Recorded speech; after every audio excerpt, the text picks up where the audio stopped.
नमस्कार, MG TV में आपका स्वागत है। मैं हूं रंजीत छाबड़ा। आइए चलते हैं खबरों की ओर। खाद्य एवं नागरिक आपूर्ति निगम चेयरमैन एवं कैबिनेट मंत्री दर्जा प्राप्त रामगोपाल अग्रवाल के प्रथम नगर आगमन पर पीडब्ल्यूडी रेस्ट हाउस में कांग्रेस कार्यकर्ताओं, औषधि विक्रेता संघ और राइस मिल एसोसिएशन सहित अनेक वर्गों द्वारा उनका आत्मीय स्वागत किया गया। जिला कांग्रेस द्वारा आयोजित पत्रकार वार्ता में मंत्री दर्जा प्राप्त श्री अग्रवाल ने पत्रकारों के अनेक सवालों का जवाब देते हुए राज्य की भूपेश बघेल सरकार की कल्याणकारी योजनाओं के बारे में विस्तार से प्रकाश डालकर उन्हें सक्षम सरकार बताया। रामगोपाल जी, पिछले 15 साल में डॉक्टर रमन सिंह का शासन रहा है। क्या उस अवधि में नागरिक आपूर्ति निगम में किसी प्रकार की कोई गड़बड़ियाँ नहीं हुई थी? अगर हुई थी तो क्या वो जांच की परिधि में है? आप जो सवाल कर रहे हो उसका उत्तर पूरी जनता जानती है, प्रदेश की और देश की। नागरिक आपूर्ति निगम में भाजपा की सरकार के समय में इतना बड़ा घोटाला हुआ था और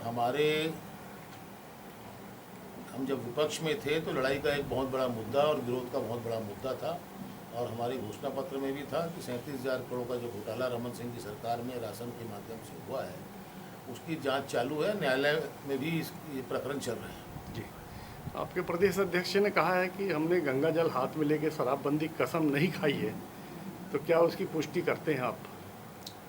मेरे प्रदेश अध्यक्ष ने क्या कहा है तो मुझे जानकारी नहीं है। जहाँ तक शराबबंदी का मुद्दा है, शराबबंदी का मुद्दा कोई भी शासन और प्रशासन ज़बरदस्ती किसी पे नहीं थोप सकती। इसके लिए समिति बनाई गई है आकलन करने के लिए, क्योंकि आदिवासी बहुल्य राज्य है ये और आदिवासियों को अगर हम लोग छूट नहीं देंगे कि आदिवासियों में शराबबंदी करेंगे तो उसके क्या परिणाम होंगे, क्या दुष्परिणाम होंगे, क्योंकि कोई भी नियम कानून कायदे बनते हैं जनता के हित में बनते हैं और आदिवासियों का अपना परंपरा है शराब का निर्माण करना। आदिकाल से वो अपने घर में शराब बनाकर उसका सेवन भी करते रहे हैं और शराबबंदी जब तक जनमानस नहीं चाहेगा तब तक सरकार के थोप पे शराबबंदी, जहाँ जहाँ शराबबंदी हुई है वहाँ के परिणाम देख लो कि वहाँ शराब की तस्करी ज़्यादा हो रही है और जहरीले शराबों से मौत ज़्यादा हो रही है। तो हम राज्य को उस दिशा में नहीं ले जाना चाहते और विपक्ष भी उस समितियों में है तो उन लोग आके अपनी भागीदारी निभाए और जब जनमानस चाहेगा तो निश्चित तौर पर कांग्रेस सरकार शराबबंदी के लिए दृढ़ संकल्पित है। आपकी जड़ें यहाँ हैं और यहाँ आपके जो विधायक थे वो पूर्व विधायक हो गए हैं, होरा जी। यहाँ एक नेतृत्व का एक अभाव, एक संकट दिख रहा है, तो क्षेत्रवासी बड़ी अपेक्षा और आशा रख रहे हैं कि आप इस बार के विधानसभा चुनाव में क्या एक दावेदार हो? बेनामी का प्रश्न है, हवा में आप बात कर रहे हैं। ये सब चीज़ें जो होती है ना, ये हमारे संगठन तय करता है कि कौन क्या रहेगा क्या नहीं रहेगा। ये लोकतंत्र सेनानी पेंशन जो आपकी सरकार ने बंद कर दी है, उससे जिले के जो 52 परिवार हैं और उनके जो आश्रित थे जिन्होंने 1975 में करीब 52 परिवार हैं। किन लोगों का है? ये दूसरी आज़ादी की लड़ाई का नाम देते हैं। इमरजेंसी में जो इंदिरा गांधी के समय आपातकाल लगा था, मीसाबंदी का। जी जी, वो कोई सेनानी नहीं है ना, ये सब समझ लीजिए ना। वो कोई सेनानी नहीं है और स्वतंत्रता संग्राम सेनानी से अपने आप की तुलना करना ये उनका अपमान है स्वतंत्र फ्रीडम फाइटर्स लोगों का। उनका कहना है कि हाई कोर्ट में आदेश हो गया है कि इनकी पेंशन दोबारा चालू हो गया तो कोर्ट का ऑर्डर इम्प्लीमेंट होगा भाई, उसमें क्या है। ऐसा कोई कोर्ट से आदेश हमारे संज्ञान में नहीं है। हम लोगों ने बहुत जेल यात्राएं की हैं तो हम लोग क्या सेनानी हो गए क्या? ये सब राजनीतिक जो जेल में गए हैं तो फ्रीडम फाइटर लोगों को सम्मान मिलता है, उनकी तुलना में भाजपा के लोगों ने अपने लोगों को उपयुक्त करने के लिए कर दिया संघ के लोगों को।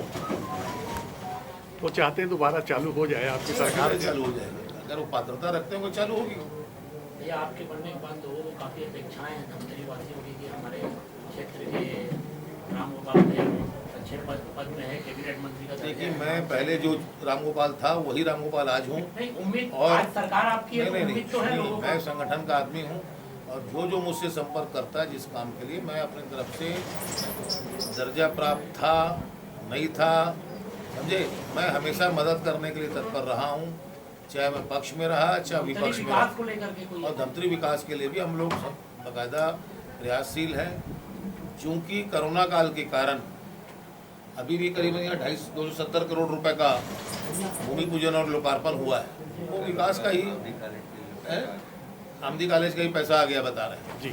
और जैसे यहाँ के स्थानीय जनप्रतिनिधि चाहे जिला पंचायत के लोग हों, चाहे नगर निगम के महापौर महोदय हों, जिला कांग्रेस कमेटी के माध्यम से हों, जो भी चीज़ हम लोगों के संज्ञान में आती है हम लोग राज्य स्तर पे उसको टेकअप करते हैं। और क्योंकि अभी भी शासन के पास सीमित संसाधन है और राज्य शासन का जो वित्तीय प्रबंधन है हिंदुस्तान में आज भी अच्छी स्थिति पर है। टॉप 5 राज्यों में एक छत्तीसगढ़ का नंबर आता है। इतने मंदी के दौर पर इतने क्रूशल पीरियड में भी ये राज्य अपने गति की ओर बढ़ रहा है, ये बहुत बड़ी बात है। भाजपा पूरी किसानों को जो 4 भाग में पैसा देते हैं एक साथ पैसा दे दें। भाजपा को तो बोलने का अधिकार ही नहीं है। भाजपा ने कभी एक भाग में और 4 भाग क्या 6 भाग में नहीं दिया है। माननीय मुख्यमंत्री जी खुद किसान हैं, उनको मालूम है किसान को कब पैसे की आवश्यकता है और कितनी आवश्यकता है। उसके हिसाब से अर्थव्यवस्था को देखते हुए 3 किस्तों 4 किस्तों में जो दिया जा रहा है उससे कोई किसान नाखुश नहीं है। इनके पास कोई मुद्दे नहीं है विरोध करने के लिए, ये कुछ भी मुद्दा उठा के बोल रहे हैं। और कोई है भैया आपका सरदार जी बहुत हो गया ना। और बाकी लोग भाजपा ने विधानसभा चुनाव की तैयारी शुरू कर दी है, कांग्रेस में यहाँ तैयारी शुरू अब तक नहीं हो पाई, क्या कारण है? ऐसा है अभी तो करीब 2.5 साल बचा हुआ है और हमारे संगठन स्तर पर हम लोग 12 महीना और हमेशा जो संगठन के कैडर को मजबूत करने के लिए काम करते रहते हैं और उसमें काम कर रहे हैं। भाजपा ढिंढोरा पीटती है, हम लोग ढिंढोरा नहीं पीटते हैं। ये 2.5 साल वाले की बड़ी चर्चा होती है सत्ता। कौन से 2.5 साल? सिंहदेव जी इस तरह के कुछ हुआ था बोलते देव जी। हैं दिल्ली में आपके टीएस सिंहदेव है और ना, मुख्यमंत्री के बीच ऐसा बहुत ऐसा कुछ नहीं होता है। खंडन करते हैं। मुख्यमंत्री पीरियडिकली नहीं बनता है ना। बहुत क्लियर हो गया है और यह प्रश्न सिंहदेव जी ने इसका जवाब दे दिया है मीडिया के सामने। ये आप जैसे लोगों को मीडिया के द्वारा उठाया गया मुद्दा है और उस चीज़ का जवाब माननीय टीएस सिंहदेव जी स्वयं दे चुके हैं। ऐसी कोई ना चर्चा हुई है ना ऐसा कोई कमिटमेंट हुआ, ना ऐसा कोई कमिटमेंट राजनीति में होता है। ऐसा है अगर पूरा नहीं बनेगा तो 90-95% तो बन ही जाएगा और लोकार्पण की स्थिति में हम लोग आ जाएंगे। कोई आप लोग भी मकान बनाते हैं, कोई दुकान बनती है तो प्रवेश के बाद भी कुछ ना कुछ काम बचे रहते हैं, तो वैसे उसकी फिनिशिंग थोड़ी बहुत बची रहेगी। क्योंकि कोरोना काल में भी निर्माण कार्य 1-1.5 महीना बंद हो गया था, नहीं तो अन्यथा वो पेंट होके फिनिश भी हो चुका होता अभी तक। नहीं, मदद का क्या है, जिसको आवश्यकता होगी उसको मदद दी जाएगी ना। मदद की एक प्रक्रिया है। जिलाध्यक्ष सुनिए, नहीं मेरी बात सुनिए। जिलाध्यक्ष जेब में कोई रुपया लेके नहीं जा रहा है पैसा बांटने के लिए ना, उसके बाद अधिकार है चीज का। और कोरोना में और ये नहीं है कि किसी की मृत्यु हुई हो, गवर्नमेंट सर्विस में है या किसी के अभिभावक की मृत्यु हुई हो, अनुकंपा नियुक्ति उनको कम से कम 1 हफ्ते के अंदर में अनुकंपा नियुक्ति प्राप्त हो रही है और ऐसे हजारों अनुकंपा नियुक्ति शासन के द्वारा दी जा चुकी है। ये पेट्रोलियम के पदार्थों का आप लोग बहुत विरोध कर रहे हैं, लेकिन लोगों के पेट्रोलियम पदार्थ बढ़े हैं जो केंद्र सरकार ने रेट बढ़ाए हैं, तो आप अपना अगर वेट टैक्स जो 27% ले रहे हैं उसे गोवा सरकार में जो मनोहर पर्रिकर थे एक बार हटाया था उन्होंने और रेट 50-55 रुपये हो गए थे। उस तरह की कोई पहल यहाँ की एक्साइज ड्यूटी को खत्म करके सेस लगा के भारत सरकार ने राज्य की सारे राजस्व को ले लेकर सेस के रूप में बढ़ा लिया है। क्योंकि जो भी ड्यूटी लगती है, ड्यूटी पे स्टेट गवर्नमेंट का शेयर होता है, ड्यूटी ना बढ़ा के उन्होंने सेस के रूप में बढ़ा ली, इसमें स्टेट गवर्नमेंट का शेयर 0 हो गया है। तो आप अपेक्षा करते हैं यहाँ वेट कम करते हैं तो राजस्व कहाँ से आएगा राज्य में?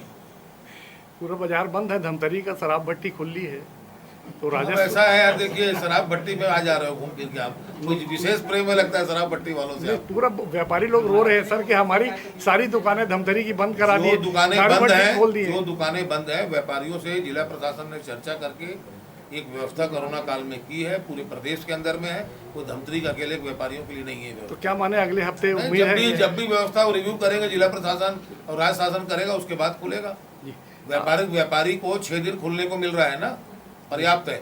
1 दिन बंद करके वो भी छुट्टी मनाए, परिवार के साथ रहे, वो अच्छा है उनके लिए। आपके मित्र दिग्विजय सिंह ने एक बड़ा विवादित बयान दिया जिससे लिए पूरी कांग्रेस की साख आज खतरे में पड़ गई है। उन्होंने कहा है कि कांग्रेस केंद्र में सत्ता में लौटेगी तो धारा 370 जो बरसों बाद कश्मीर से हटाई गई है उस पर पुनर्विचार किया जाएगा। ऐसा है, पहले बता दूं दिग्विजय सिंह जी मेरे मित्र नहीं है, मेरे वरिष्ठ हैं, मेरे सम्मानी हैं और उनमें और मेरे में बहुत फर्क है। और दिग्विजय सिंह जी क्या कहते हैं, दिग्विजय सिंह जी ने सब चीज़ स्पष्ट कह दिया है। जो तोड़ मरोड़ के जो उनकी चीज़ों को पेश किया गया था उसका खंडन उनके नेता ही करते नजर आ रहे हैं। आपके झीरम कांड के समय आपकी पार्टी ने घोषणा पत्र में वादा किया था कि इसका खुलासा किया जाएगा, जनता को बताया जाएगा किसका षड्यंत्र है। केंद्र एनआईए रिपोर्ट नहीं दे रही है तो एसआईटी करेगी कैसे?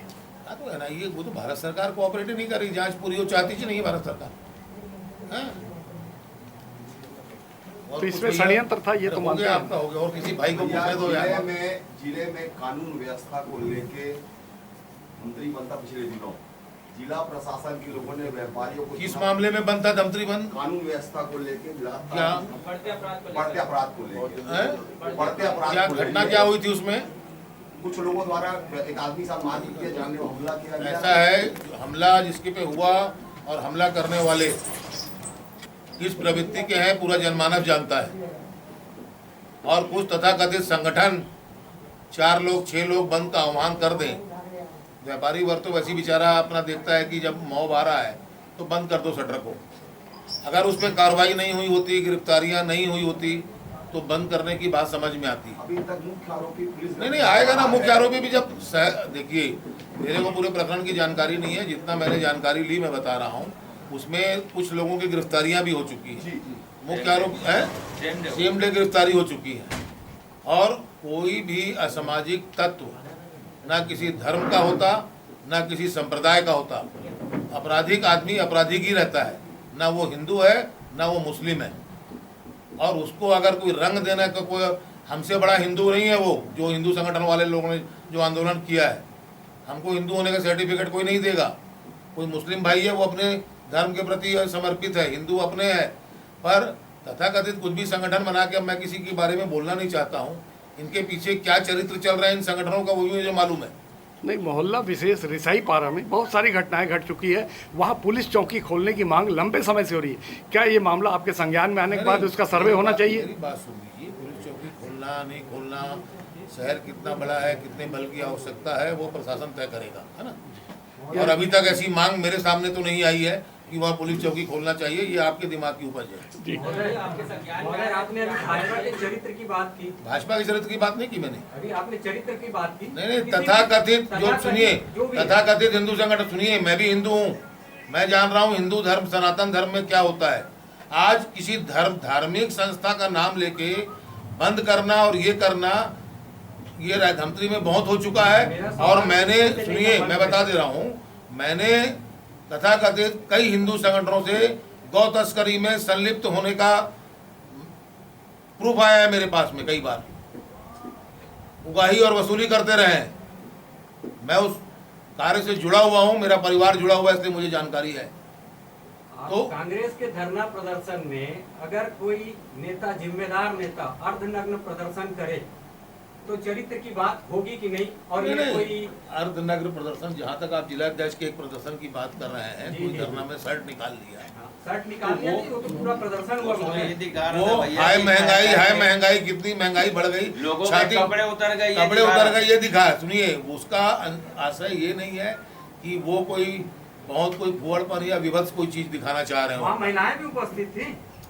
अब थी महोदय जवाब दीजिए आप। नहीं, मेरा ये नहीं, अगर एक जिम्मेदार पदाधिकारी इस टाइप में व्यवहार करता है तो सामान्य कार्यकर्ता धरना प्रदर्शन में कैसा व्यवहार करेगा? उस व्यवहार में ऐसी कोई बात नहीं थी। मैंने ये प्रदर्शित किया था कि आज पेट्रोल डीजल के भाव की और महंगाई की मार इतनी हो गई है कि लोगों के कपड़े तक उतर गए। मेरा प्रदर्शन उस हिसाब से था, वो इंगित कर रहा था। कांग्रेस ने विज्ञप्ति जारी की थी, उसमें शर्ट के बटन फटे, धक्का मुक्की में ये शब्द आए। ये आप पत्रकारों ने कहा, मैंने जो बयान दिया उसमें यही कहा है। आपकी विज्ञप्ति में है? नहीं, मेरी विज्ञप्ति नहीं है, प्रेस विज्ञप्ति में है आपकी। आपके पत्रकारों ने छापा, मैंने अपना स्टेटमेंट उस दिन दिया है। सर अंतिम बाइट में सब आ गया था। सर अंतिम 2 प्रश्न हैं। एक तो क्या है, रुद्री कॉलोनी का, रुद्री गांव का जल संसाधन विभाग का गंदी नाली का पानी नहर में गिर रहा है और नहर से होते हुए नगर निगम के वाटर ट्रीटमेंट प्लांट में आ रहा है, जिस मामले को महापौर के संज्ञान में लाया गया था और उन्होंने कहा था कि प्रयास भी करेंगे। अब क्योंकि आपके संज्ञान में ये मामला आ रहा है, आपके संज्ञान में ये मामला आने के बाद क्या आप कोशिश करेंगे कि गंदी नाली का पानी नहर में ना गिरे, वाटर ट्रीटमेंट प्लांट में ना आए? करके इसका निराकरण कराने का प्रयास करूं। जी, यहाँ कमाई 50 लाख रुपए की है, हर महीने तनख्वाह 80 लाख रुपए बढ़ती है। यहाँ की कमाई बढ़ जाए और पेंटिनगंज से का सीमांकन करवाकर जो जमीन खाली पड़ी है वो नगर निगम अपने कब्जे में कर ले और उससे अगर बेचे, जिस तरह की आपकी सरकार की योजना भी है, तो वहाँ से बहुत सारा पैसा आ सकता है और नगर निगम की स्थायी समस्या हल हो सकती है। नगर निगम अपने आप में सक्षम है। नगर निगम अपने बजट की कार्य योजना बनाकर जो शासन को देगी उसमें स्वीकृति के आधार पर काम होगा। हमारे और आपकी राय देने, हमारा काम है राय देना। एक चुनी हुई बॉडी है, वो अपना निर्णय स्वयं करेगी। कांग्रेस द्वारा घर घर सर्वे अभियान को सफल बताते हुए जिला कांग्रेस कमेटी अध्यक्ष शरद लोहाना ने कहा कि सर्वे में परिवारों ने मुख्यमंत्री भूपेश बघेल के कल्याणकारी कामों को 100 नंबर दिए हैं। शरद भैया, अभी कुछ प्रश्न उछले थे जिसमें ये घर घर योजना ये किस तरह की है और किस तरह हस्ताक्षर लिए गए, जिले में कहाँ तक लिए गए, कितने हुए? हमारी पार्टी ने इस कोरोना काल में हर गांव में सर्वे करवाया है कि कितने लोगों को कोविड से नुकसान हुआ है, कितने लोगों को कितनी सहायता की ज़रूरत है, कितने लोगों की नौकरी गई, कितने लोगों को परेशानियां। उस सब परेशानियों को हमारा कार्यकर्ता, हमारे ब्लॉक स्तर से लेकर बूथ स्तर का कार्यकर्ता पूरे ज़िले के घर घर गया है और मेरे जानकारी में अभी तक 20,000 घरों में हम लोगों ने दस्तक दे चुका है। जी, इस दस्तक से जो संदेश निकल के आया है वो संदेश क्या है और इसके लिए क्या सिर्फ केंद्र सरकार का, मोदी की जवाबदारी है या आपके भूपेश बघेल सरकार की जवाबदारी है? भूपेश बघेल सरकार ने ये हमको निर्णय, अखिल भारतीय कांग्रेस कमेटी से प्रदेश कांग्रेस कमेटी ने हमको निर्देशित किया था कि हमको जाके उनकी समस्याओं को जानना है, पूछना है, परखना है और उस भावना को हमको ऊपर तक पहुँचाना है। किस तरह की समस्याएं निकल के आई, किस तरह की तकलीफें निकल के आई?